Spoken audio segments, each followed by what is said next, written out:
It is hour number 2 of Budweiser's Weekday Sports Beat with IrishBreakdown.com. Glad to have you with us here tonight. I'm Sean Stiers along with Jesse Stiers. And are you ready for rapid fire?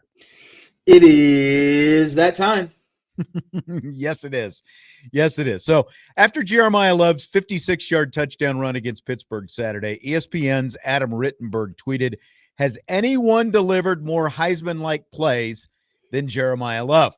So my question to you, with 2 games to go, scale of 1 to 10, what is your confidence Jeremiyah Love gets an invite to the Heisman Trophy ceremony? I'm going to go, I wish I could say 10 out of 10, but I'm going to go a solid 9.5 out of 10. I think Jeremiyah Love has slowly crept into kind of that top 5, top 4, top 3 area. As of recent, I think he's getting a lot more national attention. Like you see a lot more national writers, reporters, people like us, podcasters who are saying his name publicly and basically saying that he deserves to be in that ceremony. And he's done nothing but put on highlight plays ever since the USC game. So I think this is pretty much a given. I think he's going to be one of the Heisman finalists. Yeah, Scott wants to know how many are invited to New York. It is either 3 or 4, and what differentiates, whether they do 3 or 4, it's how close the voting is. So they're like, if there is a big drop off from number 3 to number 4, the number 4 guy does not get an invite. But if 1 through 4 are all, within whatever, number, they will they will invite 4 guys to the Heisman ceremony in New York. So I think that it is like, this is my prediction right now. I think it's going to be Fernando Mendoza from Indiana. I think it's going to be Julian Sayin from Ohio State. And I think it's going to be Jeremiyah Love from Notre Dame, because I think that, kind of what you said, piggybacking on that, like, I think that there has been a lot of attention starting to go Jeremiyah Love's way. And it starts with, and this is something that I said in the offseason, is that for Jeremiyah Love to have a legitimate shot at the Heisman, he needed a lot of these highlight type plays. And what have we seen these last 3 weeks? You saw the 90-plus yard touchdown run against Boston College. Then you saw the big highlight run against Navy 2 weeks ago. And then last week, you saw the 56-yard touchdown run early in the game against this supposed, great Pitt run defense. Statistically, they were great, number 3 in the nation, but Jeremiyah Love busts that up, and he ends up with 147 yards and almost 170 total yards. But I think that people nationally are really recognizing the importance that Jeremiyah Love has for this offense and what he means for this offense. The fact that he's over 1,100 yards now, 17 total touchdowns that he's got. I think that people are recognizing it. So my prediction, Mendoza, Sayin, and Jeremiyah Love end up being at least, I think that they will be the top 3 vote getters. Whether or not a 4th guy gets in there, I don't know. But I think that those are the 3 that I feel the most confident in. So my confidence right now is maybe a little bit less than yours, 8.5. To answer my own question, my confidence is 8.5 that Jeremiyah Love ends up getting a Heisman invite, ends up one of the top 3 Heisman vote getters. If Jeremiyah Love doesn't get the invite, I think we officially can call the Heisman the best quarterback in the country award, because I think so too. At that point, what are we doing? And I think Robin Pipcorn says the winner is going to come from the Ohio State and Indiana Big Ten championship game. How do you feel about that? I think that's largely true. Could happen. I mean, that's gonna. I'm pretty sure that. I mean, that is I'm trying to think. Yeah, I mean, that is definitely before the Heisman ceremony. So, yeah, that could sway a lot. Let me ask you this, though. Does the 10:30 p.m. Eastern time kickoff that Notre Dame has at Stanford in their regular season finale, do you think it has any impact on Jeremiyah Love's Heisman hopes? This is the question that was posed in the YouTube chat last night that we didn't get to. I don't think it helps it.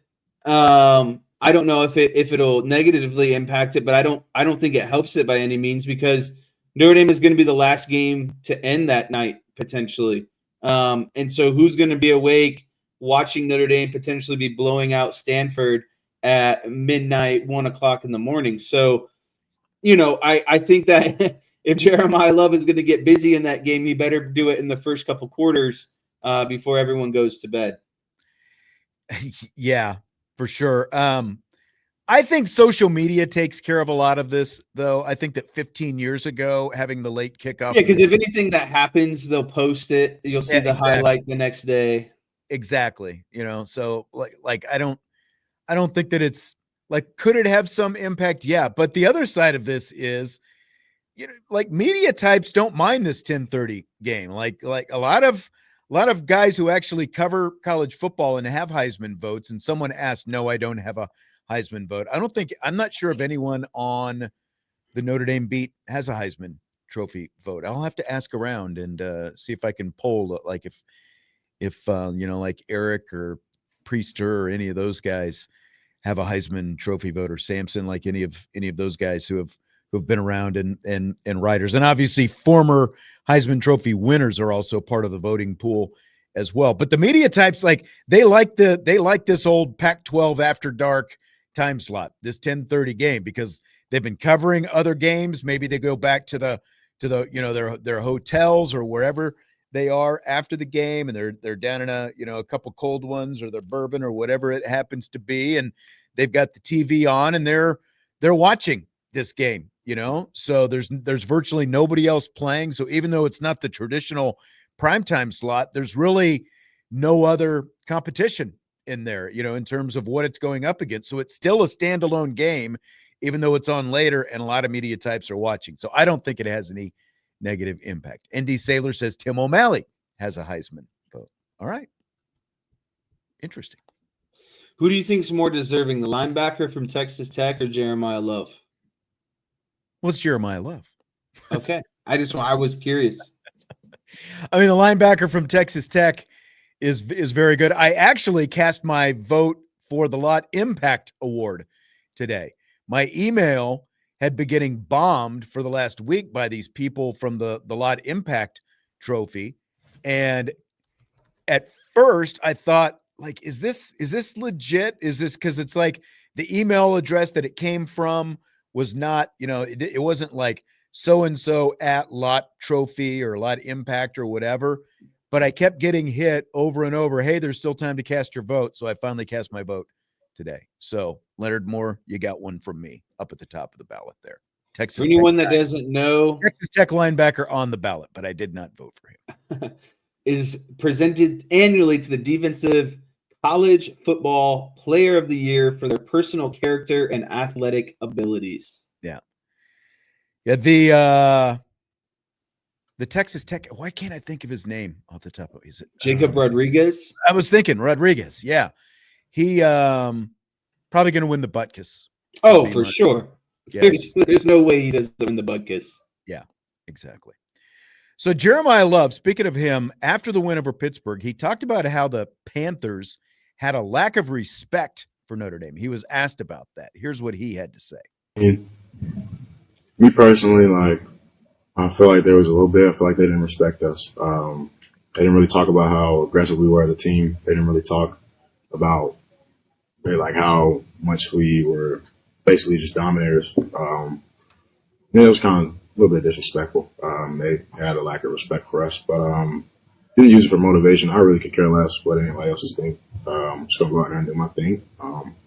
But looking back, was a little bit of lack of respect. All right. So lack of respect, Jeremiyah Love says, and I don't know if you saw any of the videos of Emil Wagner, with his big fiery speech. He is, he's kind of become the new Pat Coogan, it looks like, for the Notre Dame offensive line. But apparently he was barking a lot about disrespect and something, those kind of things. Take the fan equation out of this, like what fans think of Notre Dame. I'm just talking about other teams, coaches, that kind of thing. Do you think this respect thing in regards to Notre Dame is widespread, or is this mostly a Pittsburgh thing. You can probably throw Joey McGuire and Texas Tech because he had the comments last week as well. Do you think this is widespread, or do you think it's fairly localized to a handful? So here's what I'll say, and I think this is the best way to sum this up. I think teams that have played Notre Dame since Brian Kelly has left, specifically in the last year, maybe 2 years, I'm talking Georgia, IU, Penn State, USC, Texas A&M, they have respect for Notre Dame. They know how Notre Dame – Kirby Smart has respect for Notre Dame. I know that for a fact. Teams that are envious of Notre Dame and wish they could be Notre Dame have a lack of respect for Notre Dame.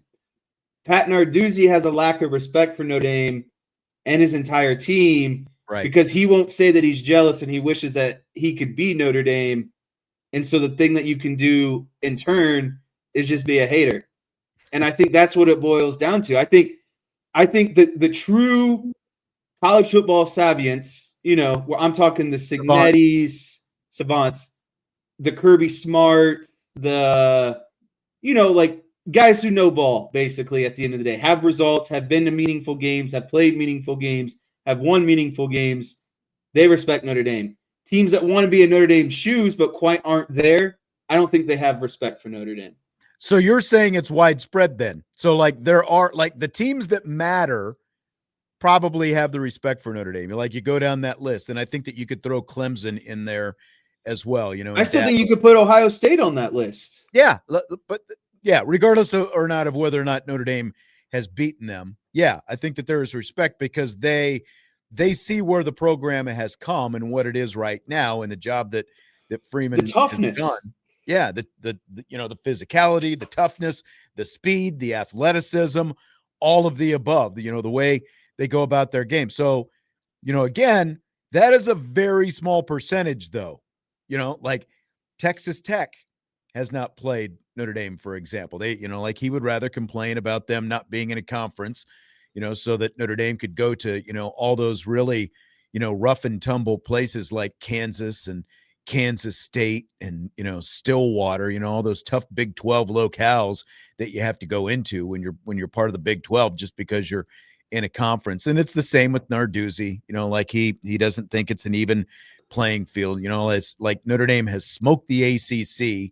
It's since this whole ACC scheduling agreement, that's like the other side, people complaining that Notre Dame's schedule is too soft because they're beating up on all these ACC teams, and ACC teams, mostly guys like Pat Narduzzi, are mad because Notre Dame isn't there as if Notre Dame is getting some kind of benefit from that. So I agree. I think that the coaches and the teams that actually matter have a lot of respect for Notre Dame, but I do think that there is pretty widespread, disrespect for Notre Dame because most of these other coaches, because 99.9% of everyone else is in a conference and they think this is what we have to do, so everybody should have to do what we have to do. And so they hold that against a program like Notre Dame.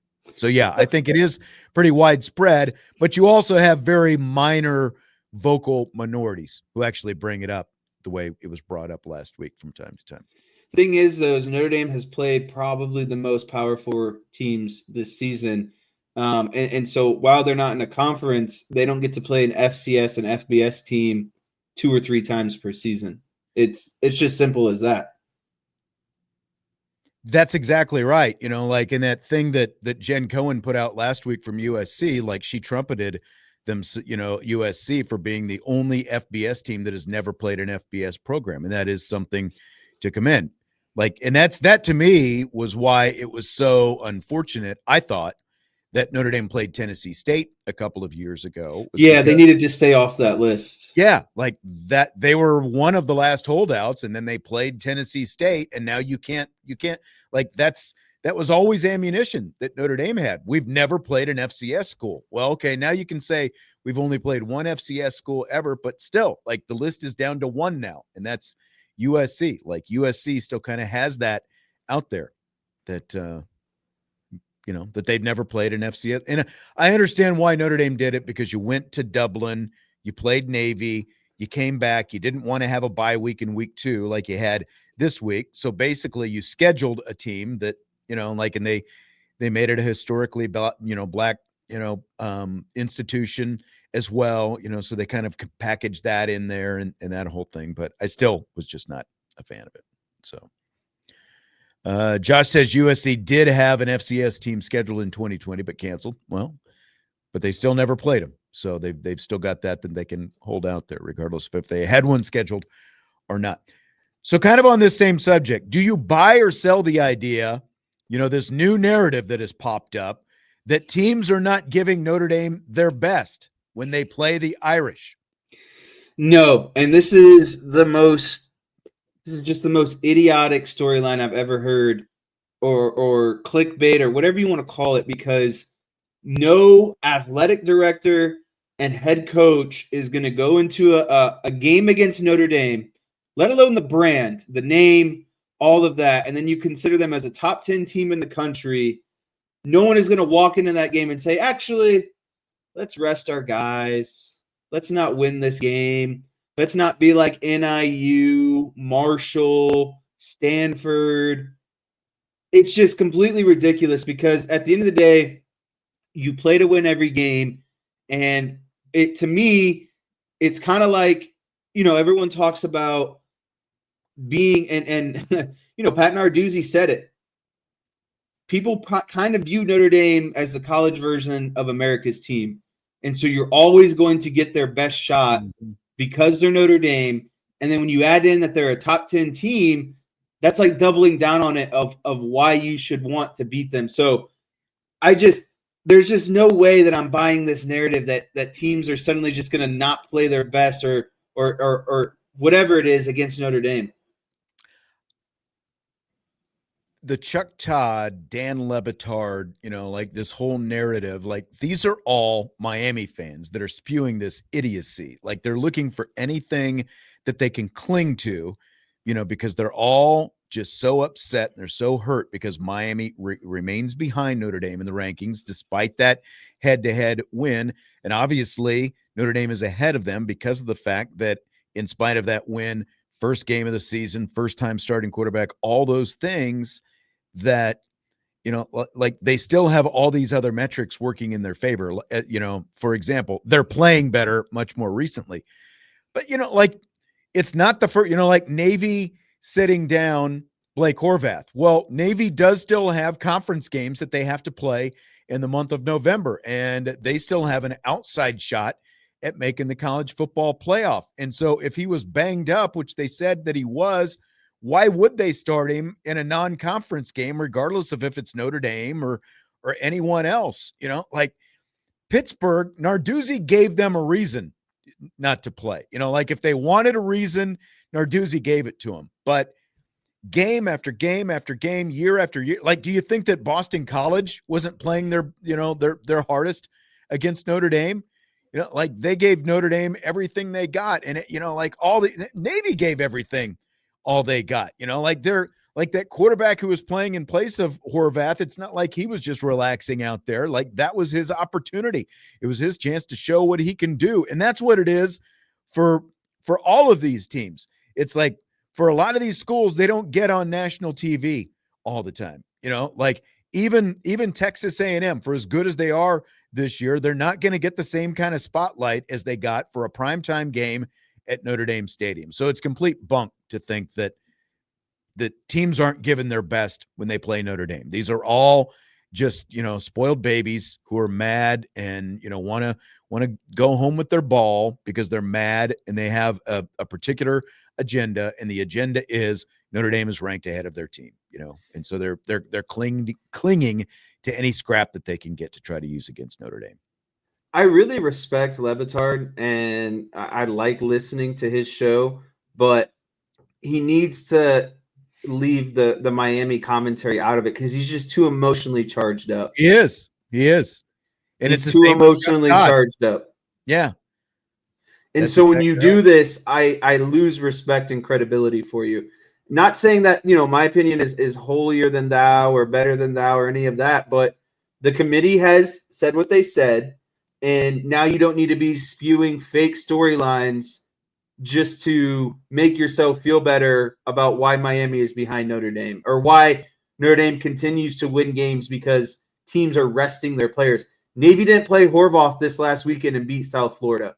That should tell you everything you need to know. Exactly.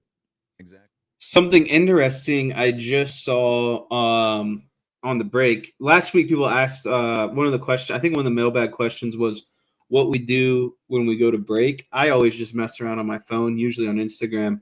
But I thought this was coincidental. We were talking about Shamrock up, Shamrock down, which basically is like stock up, stock down. Right.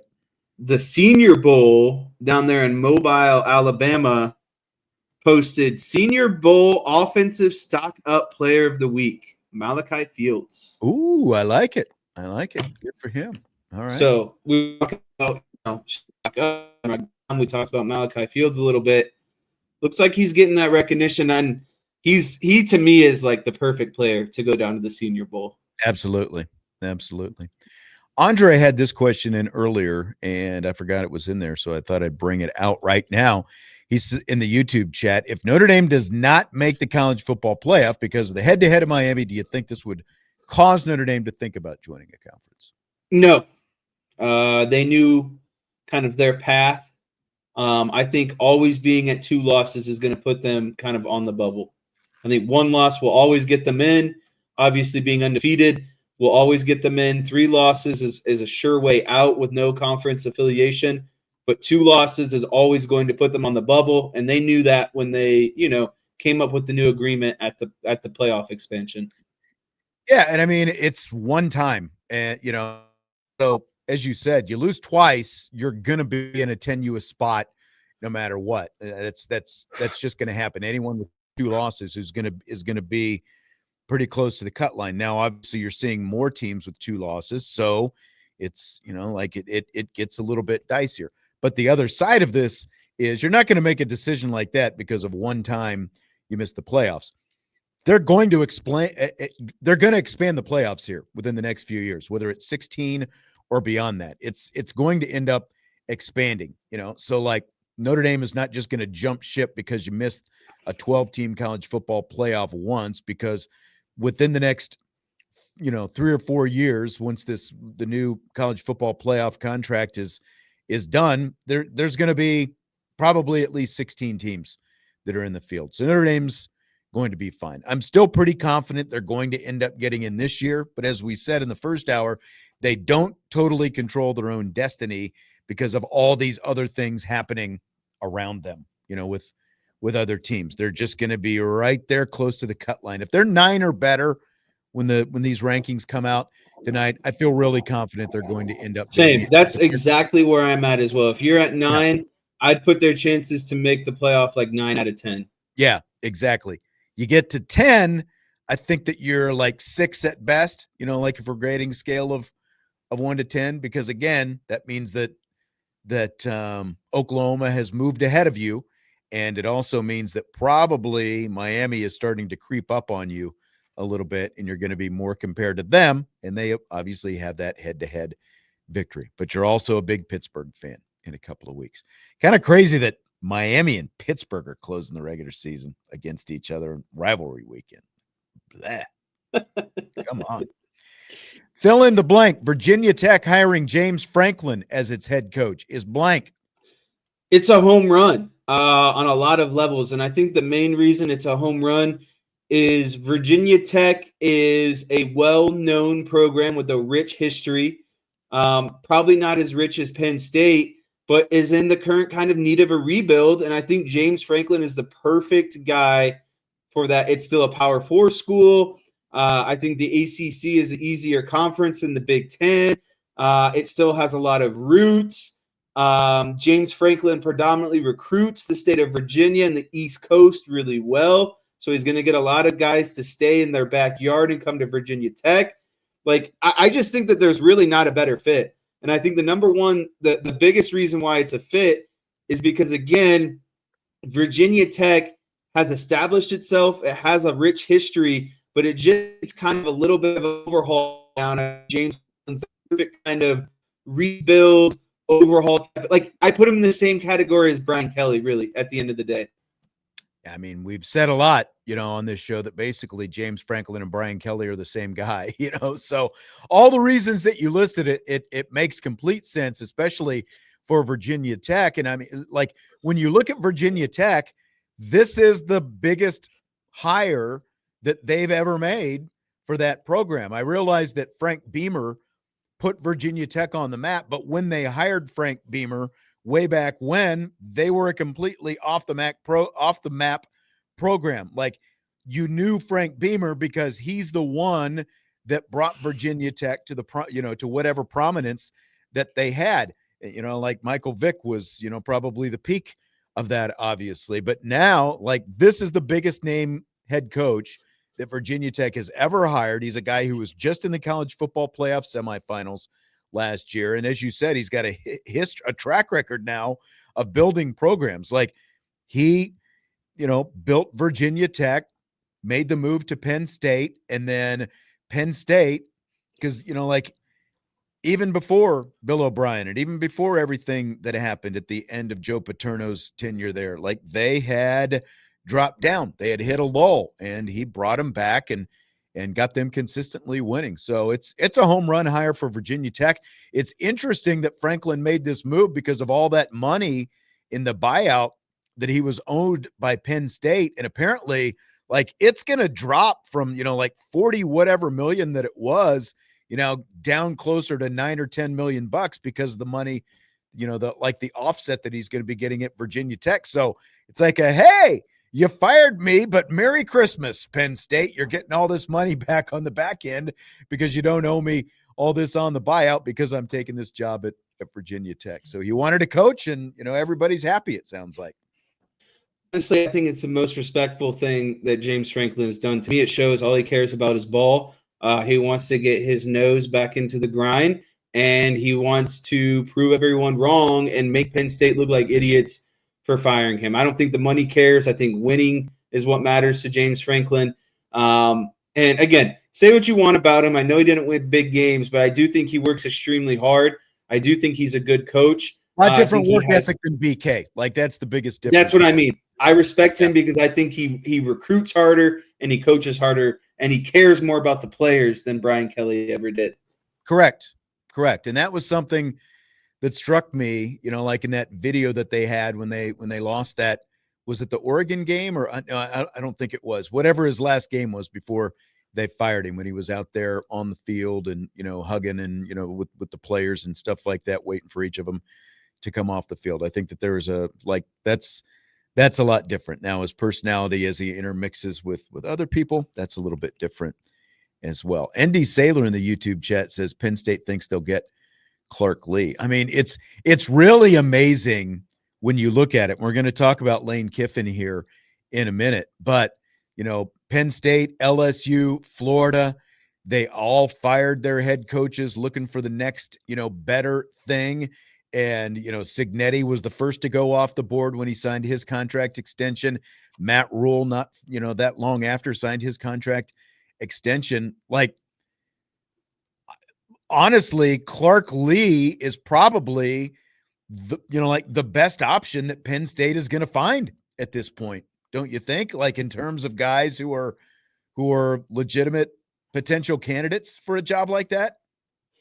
Yeah, I think that Clark Lee is definitely on top of the list. I just don't know who's actually going to leave and go to Penn State at the end of the day. Like, I think Penn State thinks they're this, coveted, everyone should be flocking to come to Penn State. But, like, at the end of the day, I think that they need to be looking for a guy like Kurt Cignetti, a guy who's kind of, made his way. Like, he's trending and he's kind of made his way through college football, maybe.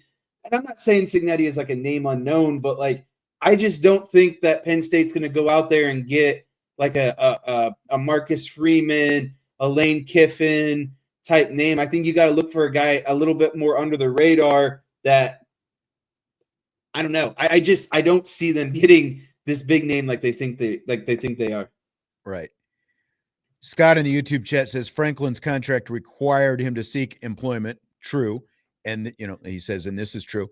accept any offer of employment. That's why Penn State had him over a barrel and negotiated the buyout down. But the other side of that, though, Scott, is knowing this, James Franklin could have told Virginia Tech, all you have to do is pay me $1 million a year because I've got all this money still coming from Penn State. So like there's offset money in it. So like the buyout comes down because of what Virginia Tech is paying him as well. So he could have said, look, you can hire me. You don't have to give me big bucks because I still got, money coming from Penn State. But, they handled it all the way around, is what I'm saying.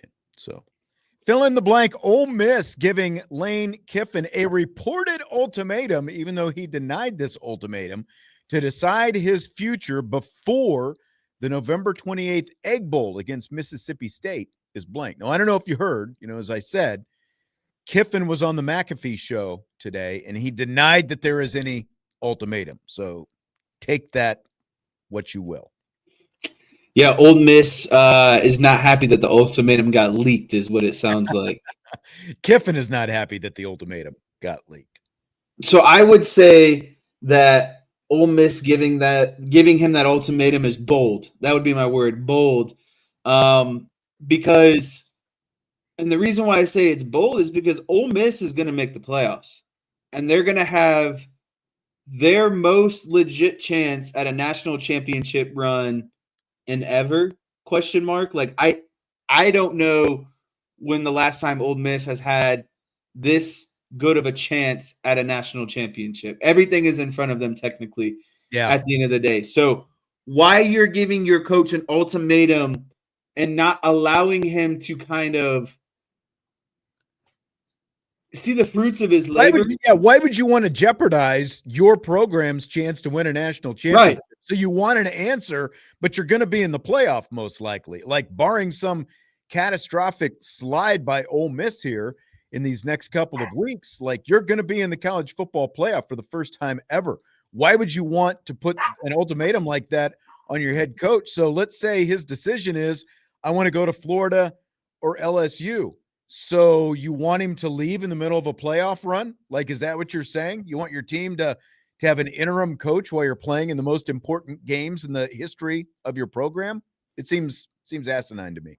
Yeah, it's bold, it's silly, it's quite frankly stupid. So if I were Lane Kiffin, I would say, listen here, I'm in the driver's seat. You let me coach these games, and then we'll talk after the last regular season game, whenever that might be. So I just think it's quite crazy. I bet Lane Kiffin loves it.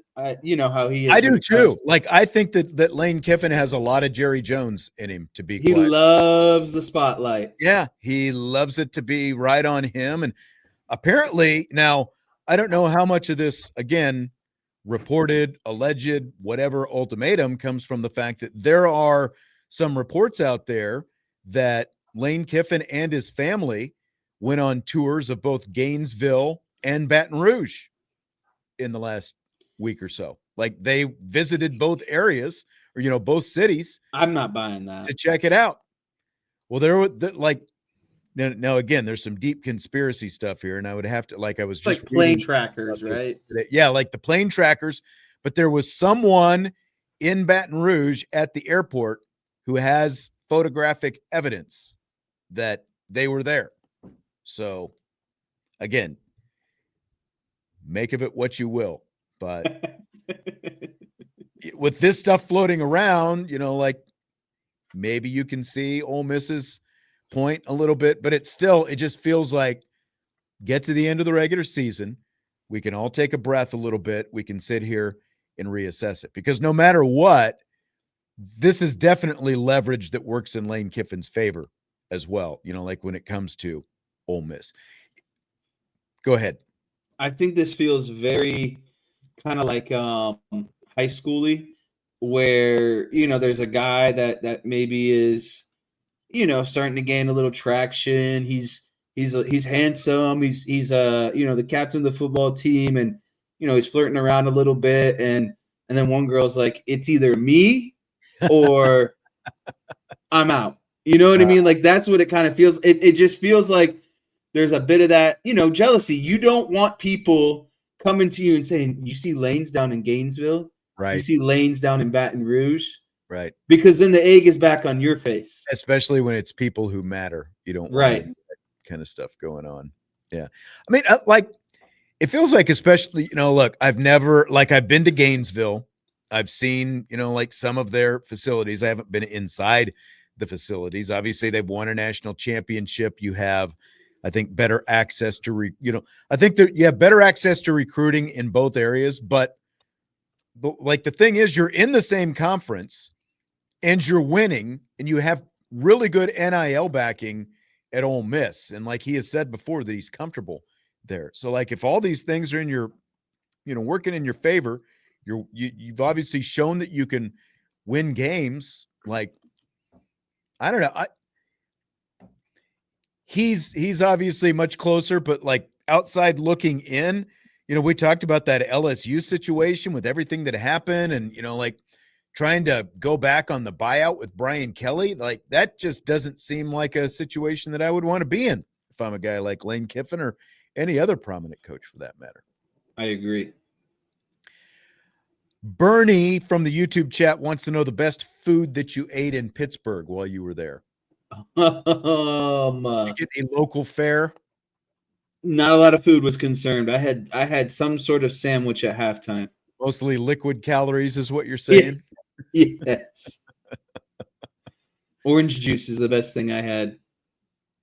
All right. I got a nice Chicago Foursquare from Buddy's while I was in Detroit. Have you ever had Buddy's Detroit style pizza? I've had Detroit style pizza. I did not have Buddy's. I'm actually a big fan of Detroit style pizza because I think it's the kind of in between like thin crust and the traditional deep dish pizza in Chicago. We're gonna have to wrap up here pretty quick. You've had Primanti Brothers before, haven't you? Yes, it was last year. Primanti Brothers though. Oh, similar, but not Primanti. Okay. All right. He's Jesse Stiers. I'm Sean Stiers. We're going to have to wrap it up with that mailbag night tomorrow night. So we'll be taking Notre Dame football questions from listeners, and we'll obviously know more about the college football playoff rankings. We'll do that tomorrow. Great show tonight. Appreciate all the input in the chat. Budweiser's Weekday Sports Beat with IrishBreakdown.com.